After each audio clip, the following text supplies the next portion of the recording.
해주시는 하나님의 말씀은 신약 성경 누가복음 3장으로 넘어갑니다. 3장 1절에서 14절까지 말씀인데요. 제가 3장 1절부터 4절까지를 봉독해 드리겠습니다. 제가 가진 성경 신약 91쪽입니다. 디베르 황제가 통치한 지 15해 곧 본디오 베라도가 유대의 총독으로 헤롯이 갈릴리의 분봉왕으로 그 동생 빌립이 유대와 드라고니 지방의 분봉왕으로 루사니아가 아빌레네의 분봉왕으로 안나스와 가야바가 대제사장으로 있을 때 하나님의 말씀이 빈들에서 사가랴의 아들 요한에게 임한지라. 요한이 요단강 부근 각처에 와서 죄사함을 받게 하는 회개의 세례를 전파하니 선지자 이사야의 책에 쓴 바 광야에서 외치는 자의 소리가 있어 이르되 너희는 주의 길을 준비하라 그의 오실 길을 곱게 하라. 아멘. 기도하겠습니다. 사랑의 하나님 아버지 감사드립니다. 오늘도 귀한 복된 주일을 허락하여 주시고 이를 한 달 동안도 예배가 하나님께 드려지게 하여 주시고 우리 성도님들의 건강과 믿음을 지켜주셔서 오늘도 말씀을 듣는 자리로 인도해 주심에 감사드립니다. 하나님 오늘도 선포되는 모든 말씀이 성령의 역사를 통하여 우리 각 사람에게 임하시는 하나님의 음성으로 듣게 하여 주시고 우리가 하나님의 뜻이 무엇인지를 발견하는 놀라운 은혜의 시간이 되어질 수 있도록 축복하여 주시옵소서. 감사드리며 예수님 이름으로 기도드리옵나이다. 아멘. 오늘 본문을 중심으로 광야에서 외치는 자의 소리라는 제목으로 말씀을 증가하겠습니다. 역사에서 한 사람의 등장이 온 인류의 역사를 바꿔놓기도 하고 때로는 한 나라의 역사를 바꿔놓기도 하고 때로는 한 도시나 작게는 또 한 가정의 역사를 바꿔놓기도 하는 것을 보게 됩니다. 그래서 요즘 새해 초에 보니까 이 배드민턴에서 안세영 선수가 이미 1월달인데 2승을 거뒀다. 그리고 자기가 결승전에 붙은 사람이 세계 랭킹 2위고 자기가 세계 랭킹 1위가 됐거든요. 그래서 작년에 그 선수 중국 선수인데 같이 붙어서 승리한 것이 연속 10번. 여러분 세계 랭킹 1, 2위가 차이가 얼마 나는 게 아니에요. 근데 그렇게 연속으로 쭉 이어가서 승리한다는 것은 정말 노력과 또 재능이 아주 탁월하다고 생각합니다. 그러니까 그 선수가 물론 그전에도 우리나라 배드민턴을 잘했어요. 인도네시아, 우리나라, 중국 뭐 이렇게 주로 항상 이렇게 하는데 이렇게 두각을 나타내는 선수는 드물었습니다. 그래서 이 선수 한 명 때문에 막 온 세계에 그냥 대한민국 이 깃발이 막 휘날리고 있는 것을 보면서 야 참 대단하다. 20대의 그 젊은인데 그리고 그 정신력도 대단해요. 예전에 그 무릎이 다쳤는데도 올림픽에서 막 그래 금메달을 따고 뭐 물론 이제 협회나 뭐 여러 가지 있었지만 그런 선수를 밀어줘야죠. 또 다른 선수도 또 밀어주고 왜냐하면 그런 선수가 한 명이 나오면은 다른 이 꿈나무들이 막 꿈을 가지거든요. 옛날에 막 박지성이 그냥 영국 프리미어리그 가니까 전부 축구 교실마다 애들이 막 넘쳐났거든요. 넘쳐났어요. 그래도 막 김연아가 또 피겨스케이팅 하니까 온 얼음판에 막 애들이 전부 막 자기의 또 제2의 김연아가 되겠다 그러면서 그래서 지금 세계적인 수준으로 피겨스케이팅이 올라갔습니다. 예전에 우리 어릴 때만 해도 피겨 나오면 딴 데 채널을 돌린다니까요. 왜냐면 우리나라에서 얼음판에서 그냥 자빠지고 이러지 잘하는 사람 본 적이 없기 때문에 재미없잖아요. 넘기는데 잘하니까 보게 되는 금메달을 따고 세계에서 막 야, 이 김연아 때문에 정말 우리나라가 피겨의 중심이 되는 국가가 될 줄은 상상을 못했거든요. 우리나라는 사시사철 어림이 있는 나라가 아닙니다. 그리고 전용 경기장도 없었고 그때는 그래서 뭐 전지훈련 가가지고 캐나다에 가거나 이런 데 가면은 계속 이런 경기장이 있으니까 그런데 막 우리나라 선수가 중심에 우뚝 섰어요. 그래서 그 다음에 보니까 뭐 또 다른 선수들이 여성 선수도 그렇고 남자 또 차준환 선수도 그렇고 뭐 이런 선수들이 나오면서 세계의 피겨 스케이팅계에 이거 두각을 나타내는 거예요. 우리나라는 막 쇼트트랙 다리가 짧으니까 쇼트트랙에서는 항상 막 금메달 따고 이랬지만 막 이래 거의 자빠지듯이 옆으로 누워가지고 그건 정말 잘하더라고요. 그것도 우리나라가 원래 종주국이 아니거든요. 그런데도 잘해요. 그런 거 보면은 참 놀랍다. 한 사람이 어느 분야에서 탁 치고 나가면은 꿈을 갖는 거예요. 우리나라가 짱대 높이뛰기나 그냥 높이뛰기에서 우승할 일이 없었잖아요. 근데 요즘 막 아주 스마일 스마일 점프라 그래요. 이 점프하는 이 높이 뛰기 아주 우상혁 선수라고 아주 웃음이 아주 뛰어난 선수예요. 그냥 박수를 탁탁 치면서 이제 박자 맞춰가 딱 뛰어넘는데 성공해도 그렇고 실패해도 그 환하게 웃는 모습 때문에 아주 그 사람을 눈여겨보는데 우리나라가 높이 뛰기를 잘할 이유가 없어요. 보통 흑인들 옛날에 저희 어릴 때는 칼 루이스 막 이렇게 해야 막 단거리 선수 벤 존슨 그런 뭐 전부 약물 복용에 실격됐지만은 아니면 우사인 볼트 이런 막 흑인 계통의 이게 탄력이 뛰어난 또 키가 크고 이런 선수들이지 우리나라에서 그런 선수가 나오기가 어렵습니다. 근데 어쨌든 한 선수가 막 탁 치고 나가니까 그 분야의 문이 열리는 겁니다. 여러분 한 사람이 얼마나 중요한지 몰라요. 그래서 집안에서 아이가 하나 태어나잖아요. 막 왜 그렇게 축하하고 막 기대합니까? 그 아이가 가문을 살리기도 하고 그 도시를 살리기도 하고 온 나라를 구원하기도 하는 그런 훌륭한 민족의 또 지도자가 되기도 하기 때문입니다. 그런데 여러분 예수님은 어릴 때 갈릴리 전혀 신경 안 써요. 아무도. 이스라엘에서도 그 당시만 해도 갈릴리는 완전히 변방이었어요. 그냥 이방 땅처럼 여겨졌다 이 말입니다. 그냥 외국처럼 여겨지던 그 갈릴리가 이 이스라엘의 북쪽에 있거든요. 그래 그 예루살렘 수도에서 봤을 때는 전혀 관심이 없던 동네입니다. 그런데 여러분 그 역사의 분기점 또 온 인류를 구원할 자가 그 변두리 갈릴리에서 그 작은 동네에서 그냥 자라나기 시작했던 것입니다. 근데 이처럼 역사가 이 뒤바뀔 때는 이 대도시나 사람 많은 데서도 그러지만 항상 작은 일, 작은 모임, 작은 동네에서 시작됩니다. 마치 그 작은 불꽃 하나가 온 산을 태우듯이 그저께도 뭐 이렇게 봉화나 어디서 불이 나고 또 뭐 지난주 의성에서도 나고 의성에서 불 났다고 깜짝 놀라거든요. 작년에 의성에서 불이 시작해가지고 의성, 안동, 영덕, 청송 고속도로 타고 한번 쭉 가보니까 온 산이 그냥 진짜 무서웠겠더라고요. 그 의성에서 안동 가는 그 사이로 딱 영덕으로 빠지는 데 있거든요. 거기서부터 영덕까지 다 탔어요. 영덕까지. 그 엄청나게 차로가 한참 가는 거리인데 그 주변에 다 탔어요. 지금 휴게소도 고치고 있지만 휴게소도 다 타가지고 그냥 야 불이 무섭더라고요. 근데 그게 그냥 석료 같은 거 뭐 가지 뭐 꺾으려고 그랬는지 어땠는지 뭐 처음에 그 불 붙었는데 그게 옮겨 붙어가지고 그냥 온 동네와 도시를 그냥 완전히 여기에 그게 바로 작은 불꽃이거든요. 그래서 한 사람, 한 모임, 한 교회. 그래서 우리 교회가 굉장히 가능성이 있어요. 이미 커진 교회는 이 변화가 오기가 굉장히 어렵습니다. 그런 교회도 필요하지만 이 작은 모임, 작은 곳에서 시작되어서 세계로 뻗어간다는 거예요. 여러분 그 기대를 가지시기를 주님의 이름으로 축원합니다.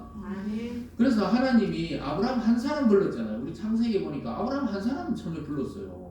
물론 그 아버지 데라를 통해서 하란까지 왔지만 하란에 머물다가 아버지는 죽고 이 아브라함에게 하나님이 또 나타나서 약속 땅으로 가라. 그 한 사람으로 통해 유대 민족이 생기게 되고 지금은 예수님 믿는 온 백성들이 믿음의 조상으로 아브라함을 생각하는 거예요. 한 사람을 불러내가지고 시작했습니다. 그 아들 이삭도 한 사람, 그 야곱도 한 사람. 야곱이 이제 12명 나가 그때부터 이제 12지파가 생기는 거예요. 여러분 아주 놀라운 일 아닙니까? 여러분 한 사람이 누구랑 결혼해서 아이를 낳고 그 아이들이 손자 손녀가 되고 그 손자 손녀가 또 아이를 낳고 이러면서 한 가문이 생성되듯이 교회가 그런 거예요. 목사는 사람 딱 보냈는데 뭐 성경 공부하다가 뭐 되겠나 안 되겠나 이렇게 하다가 교회가 형성되잖아요. 그럼 여기 씨를 뿌리기 앞으로 어떻게 될지 몰라요. 여기에 보이는 사람만이 아니고 안 보이는 데 가서도 지금 씨를 뿌리잖아요. 그러면 지금 뭐 안동에서 또 전도된 사람이 열심히 지금 세가지고 교육을 하면서 엊그저께 연락받았는데 보니까 막 또 막 거기 제자 훈련을 받고 있다는 거예요. 그러면 저 성탄절에 막 시어머니하고 자기 딸들 막 시어머니 아니구나 친정엄마하고 막 데려갔다는 거예요. 그 따님이 계속 지금 잘 또 따라나간다는 그 한 사람이 그냥 우리가 가서 복음의 씨를 뿌렸는데 그 한 사람이 온 가족을 구원하게 될 줄은 아무도 또 모르는 겁니다. 그러니까 이게 참 복음이 재밌어요. 이 진짜 선교나 이 복음의 씨를 뿌리는 거 굉장히 재밌습니다. 그래서 저는 우리 후배들이 이렇게 막 요즘 개척이 어렵다고 힘들다 그래도 자꾸 개척을 하라고 해요. 자꾸 큰 교회에 붙어서 있는 것도 뭐 나쁘진 않지만 자꾸 떨어져 나와서 왜냐하면 이 자꾸 농부가 많아야 돼. 씨를 많이 뿌려야 어디서 또 열매가 맺힐지 모르잖아요. 그래서 뭐 우리 교단도 다른 교단에 비해서 좀 작지만은 오히려 개척을 해야 됩니다. 사람들이 막 재정을 생각하고 막 사람 숫자 생각해가 안 하는데 저는 자꾸 하라 그래요. 뭘 훈련을 또 그래 받았기 때문에 그런 것도 있지만은 해보면 또 재밌습니다. 예수님도 뭐 건물도 없이 그냥 막 다니면서 복음 전했는데 3년 반 전했는데 지금 온 인류가 예수가 누군지 아는 사람이 된 겁니다. 그래서 내가 혼자 한다 그래서 너무 두려워할 필요가 없어요. 항상 지금도 우리를 부르시는 하나님의 역사로 한 사람으로부터 시작합니다. 그것도 변방에서 무명의 인물, 유명하지 않는 게 훨씬 유리해요. 유명하면 참 행동하기 어렵습니다. 요즘 우리가 뭐 또 어떤 분 장관 청문회를 보고 있지만 저도 중간중간에 뉴스를 통해서 라디오를 통해서 듣고 있는데 참 곤란해요. 온 집이 막 다 파헤쳐집니다. 우리나라는 그냥 그 사람 능력이 있나 없냐 이걸 봐야 되는데 좀 심한 건 있어요. 그 자식들까지 막 가정사까지 다 이거 나온다는 건 물론 불법이 있으면 이제 지적해야 되지만 장관 그래서 안 할라 한다 하더라고요. 웬만한 사람들은 너무 막 진짜 뭐 옛날 삼족을 매하듯이 그냥 다 파내가지고 하는 것도 좀 문제가 있다. 이 사람이 이 일에 적합한지 안 한지 그거부터 따져야 되는데 어쨌든 유명하면요. 여러분 좋을 것 같잖아요. 굉장히 불편합니다. 처음에 유명해졌으면 그렇지. 요즘에 봐요. 군대가 있는데도 막 어렵잖아요. 여러분 봤죠? 차은우라고 막 어제 막 이번 주 뉴스 계속 나오는데 200억 탈세했다. 연예인 중에 제일 많이 탈세했다. 막 얼마나 그냥 군대가 있는데 얼마나 불편하겠어요. 아마 군대가 있는 게 다행이에요. 지금 거기서 밖에 있어서 막 기자들 찾아다니고 그랬을 건데 아유 그 인물 좋은 걔가 뭐 한 건 아니겠죠. 뭐 소속사나 뭐 집에서 실수한 거지만 아직 뭐 따져봐야 되지만 이미 그렇게 뉴스 나오잖아요. 그럼 광고가 다 내려지는 거예요. 참 유명한 것이 저도 옛날에 참 유명해지려고 했던 사람 중에 한 명입니다. 여러분 알지 모를지 몰라도 굉장히 유명해지려고 했어요. 99년도에 막 하여튼 그때 모 방송국에 막 들어가서 시험도 치고 참 이런데 지금은 너무 감사해요. 그때 만약에 내가 유명해졌으면 여러분 만날 일도 없고 그리고 또 보지도 못했고 근데 하나님은 다 붙들어가지고 지금도 그래요. 우리 후배들이 형님 목사님들 좀 몰랐습니다. 계속 이런 이야기 많이 하거든요. 정말로 여러분 기대를 하셔야 돼요. 하나님은 유명한 사람 불러다가 하는 경우도 있지만 거의 없어요. 무명의 인물, 전혀 관심 없는 모임, 전혀 관심 없는 교회를 통해 하나님이 역사하는 줄 믿으시기를 주의 이름으로 축원합니다. 그게 하나님의 방식이에요. 만약 그 방식이 아니라면은 예수님이 이렇게 무명으로 갈릴리에 그 가난한 목수 아들로 태어날 필요가 없죠. 아니면 유명한 그 헤롯의 아들로 태어나가 왕궁에 태어났을 건데 전혀 알아주지 않는 그 산골에서 그것도 결혼도 안 했는데 임신한 그 엄마를 가지고 내가 결혼하기 전에 애를 낳다 말도 못하는 그런 쉬쉬했단 말이에요. 그때 그런 아이가 자라서 온 세상을 구원할 메시아가 된 것입니다. 여러분 이걸 주목해야 돼요. 그래서 교회 와서 뭘 자꾸 발견하려고 그러면 이런 걸 발견해야 돼요. 진짜 하나님은 낮은 곳으로 이름 없는 곳으로 무명으로. 그래서 제가 이 말씀을 묵상하면서 굉장히 은혜가 되더라고요. 아무도 몰라요. 여러분 어디 가서 제 이름 대고 우리 교회 목사님 누굽니다. 해살교회가 어딘데요. 아무도 몰라요. 그래서 유리합니다. 제 이름 딱 쳐보세요. 인터넷에. 아주 분당에 있는 큰 교회 목사님이 저랑 이름이 똑같더라고요. 그분 얼굴이 딱 떠요. 제 얼굴은 없어요. 그 다음에 영화 배우 누가 딱 떠요. 제가 한 번씩 쳐보니까 그렇더라고요. 그래서 유리한 겁니다. 할렐루야. 아멘을 아무도 안 하시죠. 그래서 하나님의 역사는 이처럼 우연히 된 것 같은데 우연이 없어요. 참 신기해요. 우연이 없습니다. 제가 뭐 제 이야기밖에 잘 모르니까 그런데 제가 태어난 골짜기에 우리 같이 교회 다니는 친구 3명 있었거든요. 3명. 그 3명 중에 한 명은 목사 되고 한 명은 장로님 되고 한 명은 지금 평신도인지 집사인지 그래도 교회를 다 다니고 있더라고요.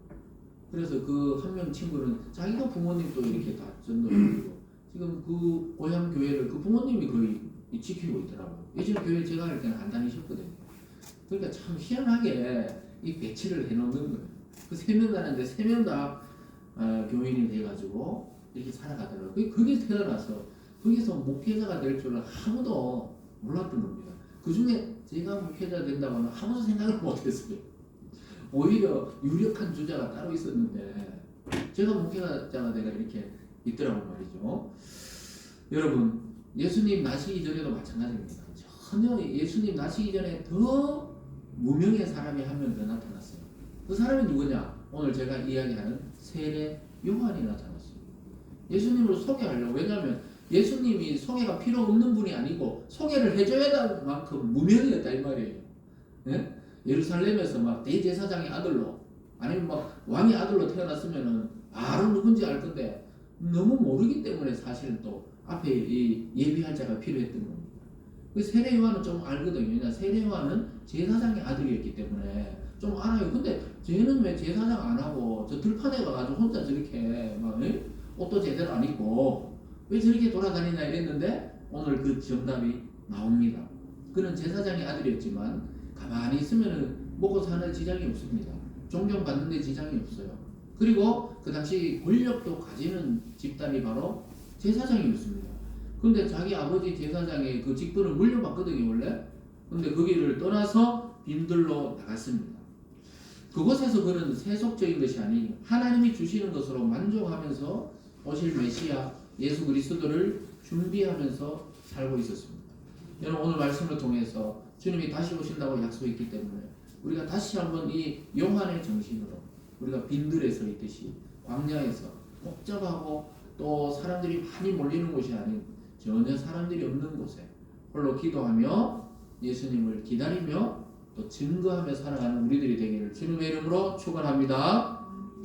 오늘 첫 번째로 예수님과 세례 요한이 등장할 당시 시대적 상황이 나옵니다. 첫 번째는 정치적 상황이 나오고 두 번째는 종교적 상황이 나옵니다.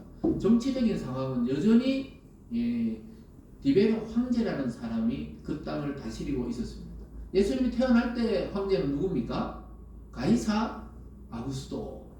그 사람을 이어서 2대 황제 디베르 황제 티벨레우스. 일반 역사에서는 티벨레우스라고 하는 이 사람이 나타나서 황제로 다스리고 있고, 그리고 유다 지역 이스라엘은 거기는 지배국이잖아요.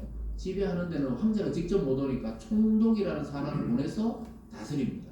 총독도 이 넓은 지역을 다 못 다스리니까 경상북도, 강원도 이런 것처럼 그 각 도를 다스리는 분봉왕이 있었어요. 분봉왕, 족장처럼. 왕이라고 하지만 사실은 그 지역을 다스리는 족장처럼 이런 제도를 두고 있었어요.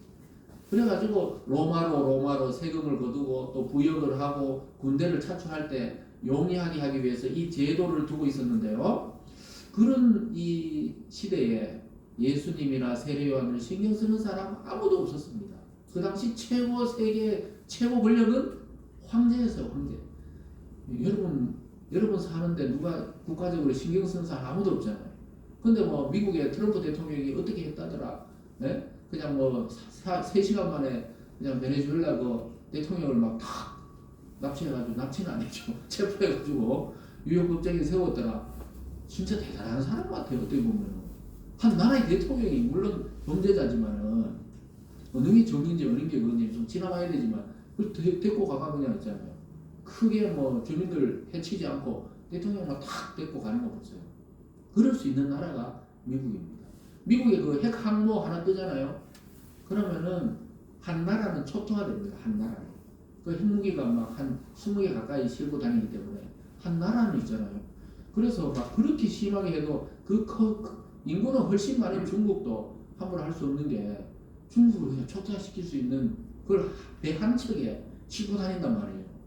미국이 그런 거예요. 그러니까 이번에도 그냥 아주 몰래 작전을 해가지고 데리고 오잖아요. 그리고 뭐 또 유럽의 그린란드도 또 달라고 그러고 트럼프가 참 나이가 너무 들었나 싶기도 한데 하여튼 어쨌든 간에 지금 그 우리가 기도하고 이런 거 누가 신경 쓰겠어요. 근데 트럼프 한마디 한 거는 막 온 세상 뉴스에 다 나오잖아요. 이럴 때라 이 말이에요. 디베르 황제가 한마디 하면 온 세상 제국이 흔들거리지만 예수님이 막 뭐 갈릴리에서 자라고 있다. 우리만 신경 쓰고 있지 지금. 그 당시에는 전혀 신경 쓰지 않았단 말이에요. 근데 역사가 지나고 보니까 디베르 황제를 기억하는 사람은 없어도 예수가 누군지는 다 아는 거예요. 이게 진짜 역사의 아이러니입니다. 1절에 보면요 이렇게 되어 있죠. 디베르 황제가 통치한 지 15세 곧 본디오 빌라도가 유대의 총독으로 헤롯이 갈릴리 분봉왕으로 그 동생 빌립이 이두레와 드로고니 지방의 분봉왕으로 루사니아가 아빌레네의 분봉왕으로 이 분봉왕이 있죠. 갈릴리는 헤롯. 그래서 헤롯이 굉장히 나중에 이때 예수님 태어날 때 헤롯이 아니고요. 또 헤롯이 또 있습니다. 이름 비슷해요. 또 여기 빌립이 이도르라는 그 지역을 다스리고 또 루사니아라는 사람이 아빌레네의 분봉왕이 있고 이게 전부 뭐 누군지 잘 모르지만은 헤롯은 여러분 아시잖아요. 왜냐하면 직접적으로 예수님의 그 동네 갈릴리를 다스리던 왕이었습니다. 이게 로마의 전형적인 통치 방식이에요. 분봉왕이 있고 그 전체를 총독이 다스리고 총독을 로마에서 파송한 관리거든요. 그렇기 때문에 그 세금을 걷어들이고 막 이러니까 분봉왕들이 막 분봉왕은 이스라엘 사람이거든요. 근데 자기 민족을 억압해서 수탈해가지고 위에 상납하고 자기들도 또 먹고 살아야 되니까 백성들이 2중 3중으로 고통을 받던 시대입니다. 그래서 정치인들이 자기들 배만 불리고 있는 거예요. 사실은 온갖 수단을 사용해서 백성을 압제하고 있었습니다. 그러면 종교 지도자라도 막 백성을 잘 위로하고 해야 되는데 그 당시 종교 지도자 중에 최고 지도자 대제사장이나 제사장들도 이미 있잖아요. 이게 오랜 시간 혈통을 따라 내려오다 보니까 그냥 습관적으로 제사를 집행하고 백성을 위해 기도하고 아주 습관적인 종교 지도자들이 되면서 자기들이 그냥 자기들의 이익을 위해서 그냥 이 제사장 직분을 감당하는 사람들이 되어버린 겁니다. 그러니까 하나님의 말씀은 임하지 않아요. 자기들 율법은 달달 외우는데도 하나님의 이 성령의 역사, 말씀은 임하지 않게 된 겁니다. 무슨 말인지 알겠죠? 이게 완전히 하나의 직업화되어 가지고 능력이 없어요.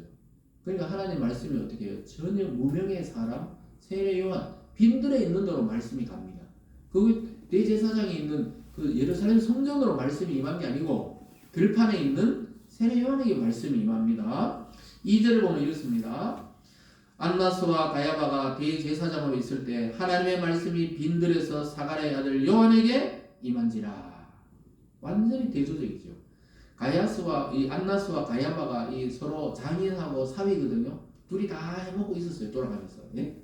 그러면서 대제사장 역할을 얘기했다가 예수님 나중에 십자가 사형 언도할 때도 뭐 가야바에게 갔다가 또 안나스에게 갔다가 뭐 이렇게 하면서 하는 과정들이 나옵니다.